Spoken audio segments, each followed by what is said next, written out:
नमस्कार मित्रांनो, महाराष्ट्राचा इतिहास या विषयातील आपला हा भाग 2 असणार आहे आणि यामध्ये भाग 1 मधील काही राहिलेले समाजसुधारक आहेत आणि सोबतच महाराष्ट्रातील महिला समाजसुधारकांबद्दल महत्त्वाची माहिती आपण बघणार आहोत। येणारी एएमओ परीक्षा असेल किंवा कंबाईन ग्रुप बी आणि ग्रुप सी असेल, या दोन्ही परीक्षेसाठी अत्यंत महत्त्वाचा व्हिडिओ असणार आहे। तर प्रथम लोकमान्य टिळक आहेत। यांचा जन्म 23 जुलै 1856 रोजी रत्नागिरी येथील चिखली या गावी झाला। 1880 मध्ये लोकमान्य टिळक, आगरकर आणि विष्णुशास्त्री चिपळूणकरांनी पुण्यामध्ये न्यू इंग्लिश स्कूलची स्थापना केली होती। ज्यावेळेस आपण आगरकरांबद्दल भाग 1 मध्ये माहिती बघितली होती, त्यामध्ये पण हा पॉईंट बघितलेला होता। 1884 मध्ये पुण्यात डेक्कन एज्युकेशन सोसायटीची स्थापना केली होती आणि डेक्कन एज्युकेशन सोसायटी मार्फतच 1885 मध्ये जे पुण्याचं फर्ग्युसन कॉलेज आहे त्याची स्थापना करण्यात आली होती। 2 जानेवारी 1881 मध्ये इंग्रजी भाषेतील मराठा हे वृत्तपत्र त्यांनी काढलेले होते आणि 4 जानेवारी 1881 रोजी मराठी भाषेतील केसरी हे वृत्तपत्र त्यांनी काढलेलं होतं। केसरी या वृत्तपत्राचे संपादक आगरकर होते। 1893 मध्ये सार्वजनिक गणेशोत्सव त्यांनी सुरू केला होता। 1895 मध्ये शिवजयंती उत्सवाची त्यांनी सुरुवात केली होती। 1903 मध्ये टिळकांनी Arctic home in the Vedas हा ग्रंथ लिहिलेला होता, हा महत्त्वाचा आहे। त्यानंतर तुरुंगात असताना त्यांनी गीता रहस्य लिहिले होते। होम रूल लीगची 1916 मध्ये त्यांनी स्थापना केली होती। 1916 बेळगावच्या अधिवेशनामध्ये त्यांनी स्वराज माझा जन्मसिद्ध हक्क आहे ही घोषणा केली होती। त्यानंतर जगन्नाथ शंकर सेठ आहेत। यांचा जन्म 10 फेब्रुवारी 1803 रोजी ठाणे येथील मुरबाड येथे झाला। 1857 मध्ये ते मुंबई विद्यापीठाचे पहिले फेलो म्हणून नियुक्त झाले होते। मुंबईचे शिल्पकार म्हणून त्यांना ओळखले जाते, हे महत्त्वाचा पॉईंट आहे। एल्फिन्स्टन यांच्या मदतीने त्यांनी बॉम्बे नेटिव्ह एज्युकेशन सोसायटीची स्थापना केली होती। 1824 मध्ये त्यांनी एल्फिन्स्टन हायस्कूलची स्थापना केली होती आणि नाना शंकर सेठ यांच्या संकल्पनेनुसार ग्रँड मेडिकल कॉलेज जी आहे मुंबईची, त्याची स्थापना 1895 मध्ये करण्यात आली होती। त्यानंतर त्यांनी स्टुडंट लिटररी अँड सायंटिफिक सोसायटीची स्थापना केली होती 1848 मध्ये। याच्या स्थापनेमध्ये त्यांनी आर्थिक मदत केली होती। याचे संस्थापक म्हणजेच दादाभाई नवरोजी, भाऊ दाजी लाड, विश्वनाथ मंडलिक, शोराबजी शापूरजी हे होते।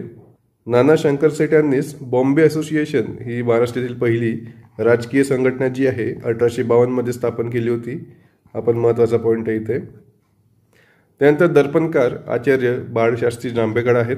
यांचा जन्म रत्नागिरीतील पोंभुर्ली या ठिकाणी झाला। यांचे पूर्ण नाव बाळ गंगाधर शास्त्री जांभेकर असं होते।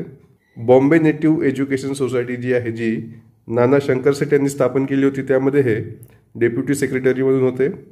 यांचे ग्रंथ म्हणजेच पुनर्विवाह प्रकरण, हिंदुस्थानचा प्राचीन इतिहास, हिंदुस्थानचा इतिहास, नीतिकथा, शून्यलब्धी हे महत्त्वाचे त्यांचे ग्रंथ आहेत।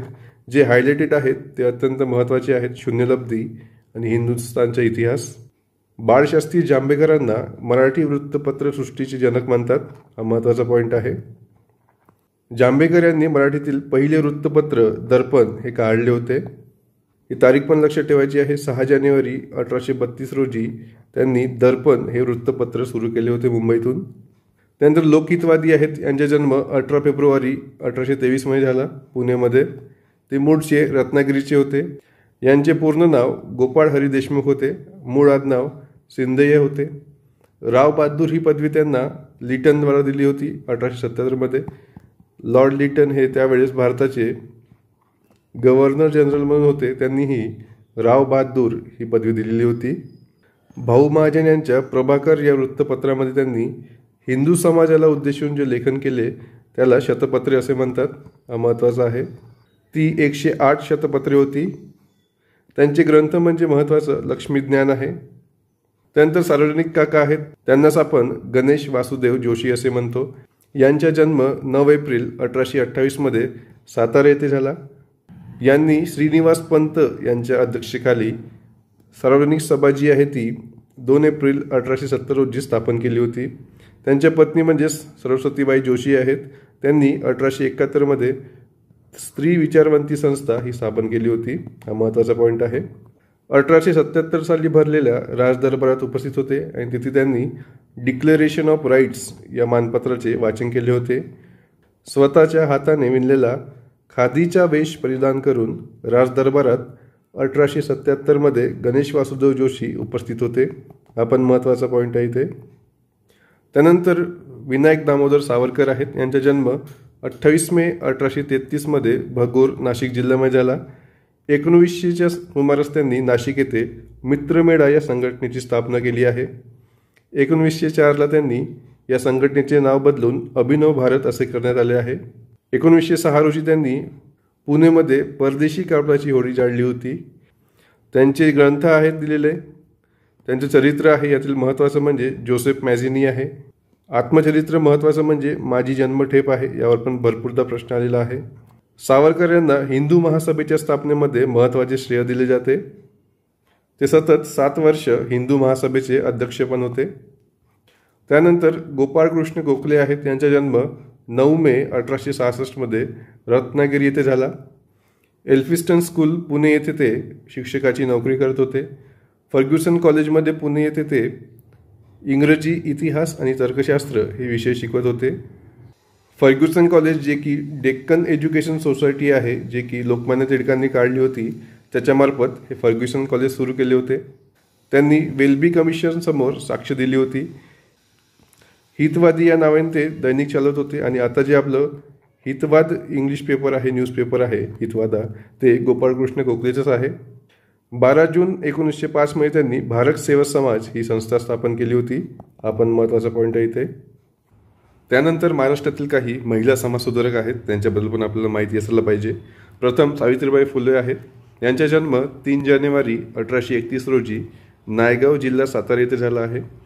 1955 पासून 3 जानेवारी हा दिवस बालिका दिन म्हणून साजरा केला जातो. 3 जुलै 1884 भिडेंच्या वाड्यामध्ये सुरू केलेली जी पहिली मुलींची शाळा होती, त्या मुलींच्या शाळेमध्ये सावित्रीबाई ह्या शिक्षिका म्हणून काम करत होत्या. जुलै 1851 साली स्थापन झालेल्या मुलींच्या शाळेची त्या मुख्याध्यापिका म्हणून त्यांनी काम केले आहे. महाराष्ट्रातील पहिल्या स्त्री शिक्षिका त्या होत्या. हे महत्त्वाचा पॉईंट आहे. 1952 त्यांनी महिला सेवा मंडळ स्थापन केले होते. सावित्रीबाई या महिला सेवा मंडळाच्या संस्थापिका आणि सचिव होत्या. याच्या अध्यक्षा मिसेस जॉन्स होत्या, ज्या की पुणे कलेक्टरच्या पत्नी होत्या. याचे उद्देश होतं सामाजिक सुधारणा व सामाजिक समस्यांचे निर्मूलन करणे. त्यानंतर सुतकताई योजना त्यांनी सुरू केली होती. महिला सेवा मंडळाच्या वतीने गरजू महिलांसाठी ही सेवा सुरू त्यांनी केली होती. सत्यशोधक समाज आहे, जे की यांचे पती महात्मा फुले यांनी सुरू केले होते. त्या सत्यशोधक समाजाच्या सासवड येथे झालेल्या 20व्या परिषदेचे अध्यक्षपद सावित्रीबाईंनी भूषवले होते. त्यांचे साहित्य आहेत महत्त्वाचे काव्यसंग्रह, काव्य फुले, बावनकशी, सुबोध रत्नाकर आणि गुलाबाचे फुले हे अत्यंत महत्त्वाचे आहेत. यावर तुम्हाला प्रश्न येऊ शकतो. त्यानंतर पंडिता रमाबाई आहेत. यांचा जन्म 23 एप्रिल 1858 गंगामुळे येथे झालं. यांचे संपूर्ण नाव होते रमाबाई अनंतशास्त्री डोंगरे. श्रीनिवास व रमाबाई, श्रीनिवास हे त्यांचे भाऊ होते. ज्यावेळेस कलकत्त्याला गेले होते त्यावेळेस कलकत्त्यातील लोकांनी 1889 त्यांना पंडिता व सरस्वती या पदव्या दिल्या होत्या. त्यांचं संस्कृतमधील जे ज्ञान होतं ते पाहून त्यांनी त्यांना पदव्या दिलेल्या होत्या. हंटर कमिशन समोर त्यांनी साक्ष दिली होती मराठीतून 1882. भाग 1 आपण हंटर कमिशन समोर आणखी एका व्यक्तीने साक्ष दिली होती. ती कोणती आहे ती तुम्हाला कमेंट बॉक्समध्ये सांगायची आहे. स्त्रियांची स्थिती सुधारणे, स्त्री शिक्षणाची गरज, स्त्रियांसाठी वैद्यकीय शिक्षण, स्त्रियांना शिष्यवृत्ती द्यावी इत्यादी त्यांचे मत होते. शारदा सदन त्यांनी स्थापन केलं होतं मुंबईमध्ये 1889. आणि शारदा सदनमधील पहिल्या महिला विद्यार्थी ज्या होत्या आनंदीबाई कर्वे होत्या आणि शारदा गद्रे होत्या.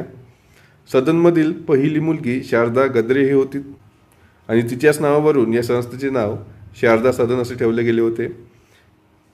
या संस्थेचे 1890 पुणे येथे स्थलांतर झाले होते. त्यानंतर मुक्ती सदन आहे. याची स्थापना 1897 केडगाव पुणे येथे झाले होते. अनाथ आणि विधवा स्त्रियांसाठी ही सदन कार्य करत होते. त्यानंतर कृपा सदन आहे 1899 केडगाव पुणे येथे. शोषित व समाजाने नाकारलेल्या स्त्रियांसाठी हे सदन कार्य करत होते. प्रीती सदन आहे अपंग, निराधार, अशक्त स्त्रियांसाठी हे सदन कार्य करत होते. त्यानंतर सदानंद सदन आहे अनाथ मुलींसाठी होते. बातमी सदन आहे अंध मुली व स्त्रियांसाठी होते। यामध्ये महत्त्वाचे सदन आहेत शारदा सदन आणि मुक्ती सदन, हे अत्यंत महत्त्वाचे आहेत, हे लक्षात ठेवायचे आहेत तुम्हाला। त्यानंतर रमाबाई असोसिएशन त्यांनी स्थापन केलं होतं निराधार स्त्रियांना मदत करण्यासाठी। पंडित रमाबाई यांनी 1907 मध्ये माझी साक्ष हे आत्मवृत्त लिहिले आणि 13 डिसेंबर 1887 मध्ये त्यांनी अमेरिकेमध्ये रमाबाई असोसिएशन या संस्थेची स्थापना केली होती बोस्टन येथे। त्यानंतर आर्य महिला समाज आहे, त्यांनी पुण्यामध्ये स्थापन केलं होतं, आपण महत्त्वाचं आहे। 30 एप्रिल 1882 मध्ये याची स्थापना केली होती। या स्थापनेमध्ये त्यांना मदत रमाबाई रानडे, काशीबाई कानिटकर आणि रखमाईबाई राऊत यांनी केली होती। याचं उद्देश होतं स्त्रियांची अत्याचारातून मुक्तता करणे, शिक्षण देणे, स्त्रियांची स्थिती सुधारणे। त्यांच्या ग्रंथ आहेत काही, त्यातील महत्त्वाचं म्हणजे स्त्री धर्मनीती आणि दी हायकास्ट हिंदू वुमन, हे 2 महत्त्वाचे आहेत। त्यानंतर रमाबाई रानडे आहेत। आपण भाग 1 मध्ये न्यायमूर्ती रानडे यांच्याबद्दल माहिती बघितली होती, तर त्यांच्या या पत्नी आहेत। यांचा जन्म 25 जानेवारी 1862 मध्ये सातारा देवराष्ट्र इथे झालं होतं। Hindu ladies social literary club त्यांनी स्थापन केलं होतं मुंबईमध्ये 1894 मध्ये। त्यांना सहकार्य आनंदीबाई भट यांनी केलं होतं। याचे कार्य होते स्त्रियांसाठी अभ्यासवर्ग, शिकवणी व शिवण क्लास चालवणे। क्लबच्या वतीने तज्ज्ञ डॉक्टरांची व्याख्याने घेत होते। त्यानंतर अखिल भारतीय महिला परिषद जी आहे ते स्थापना डिसेंबर 1904 मध्ये त्यांनी केली होती। याचा उद्देश होतं स्त्रियांमध्ये ज्ञानप्रसार करणे, स्नेहभाव वाढविणे, अनुभवाची देवाणघेवाण करणे। मुंबईत झालेल्या पहिल्या परिषदेच्या अध्यक्षा रमाबाई रानडे होत्या, हे लक्षात ठेवायचं आहे। रमाबाई रानडे यांनी सेवा सदन मुंबई येथे स्थापन केले होते। याची स्थापना जुलै 1908 मध्ये झाली होती आणि याचं उद्दिष्ट जे होतं ते स्त्री जीवनाचा विकास करणे। त्यानंतर पुणे येथे त्यांनी सेवा सदन स्थापन केलं होतं। त्यांच्या अध्यक्षा रमाबाई रानडे होत्या। त्यांचे जीवनपट आमच्या आयुष्यातील काही आठवणी या पुस्तकात लिहिले आहेत। त्यांच्या जीवनावर 2012 मध्ये उंच माझा झोका ही मालिका जी मराठीने काढली होती, आपण महत्त्वाचा पॉईंट आहे आणि हा पण महत्त्वाचा आहे इथे। त्यानंतर ताराबाई शिंदे आहेत। यांचा जन्म 1850 मध्ये बुलढाणा येथे झाला। 1882 साली त्यांनी स्त्री पुरुष तुलना हे 52 पानी पुस्तक काढलेलं होतं आणि यामध्ये त्यांनी स्त्री पुरुष दिसून येणाऱ्या विषमतेबद्दल चीड व्यक्त केली होती। हे महत्त्वाचं पुस्तक आहे ताराबाई शिंदे यांचं। त्यानंतर तनुबाई बिर्जे आहेत, सत्यशोधक समाजाच्या पहिल्या महिला पत्रकार आहेत, हा पॉईंट महत्त्वाचा आहे। दीनबंधूची धुरा त्यांनी सांभाळली होती। पहिल्या दलित महिला संपादकही त्या होत्या। त्यानंतर आनंदीबाई जोशी आहेत। यांचा जन्म 31 मार्च 1865 मध्ये कल्याण येथे झाला। लहानपणीचे नाव यमुना होते। 1883 मध्ये women's medical college Philadelphia USA येथे त्यांनी प्रवेश घेतला होता। 1886 मध्ये त्यांनी पेनिन्सिल्व्हिया येथील विद्यापीठातून MD उत्तीर्ण केलं होतं आणि त्यामुळे त्यांचा प्रसूतीशास्त्र हा विषय होता। भारतात परतल्यावर कोल्हापूर संस्थानामधील अल्बर्ट एडवर्ड हॉस्पिटलमध्ये त्या चिकित्सक म्हणून त्यांनी कार्य केले आहेत। आनंदीबाई जोशी या भारतातील पहिल्या महिला डॉक्टर आहेत, हे तुम्हाला माहीतच असेल, यावर तुम्हाला प्रश्न पण येऊ शकतो। यानंतरच्या व्हिडिओमध्ये आपण भाग 3 मध्ये महाराष्ट्रातील सामाजिक आणि धार्मिक सुधारणा चळवळी आहेत, ज्या संस्था आहेत त्याबद्दल माहिती बघणार आहोत आणि सोबतच जी महत्त्वाची वृत्तपत्रे आहेत महाराष्ट्रातील त्यावर पण आपण माहिती बघणार आहोत। इतर माहितीसाठी तुम्ही ब्रेनसीड MPSCचं टेलिग्राम चॅनल जॉईन करू शकता। याची लिंक जी आहे मी डिस्क्रिप्शन बॉक्समध्ये दिलेली आहे।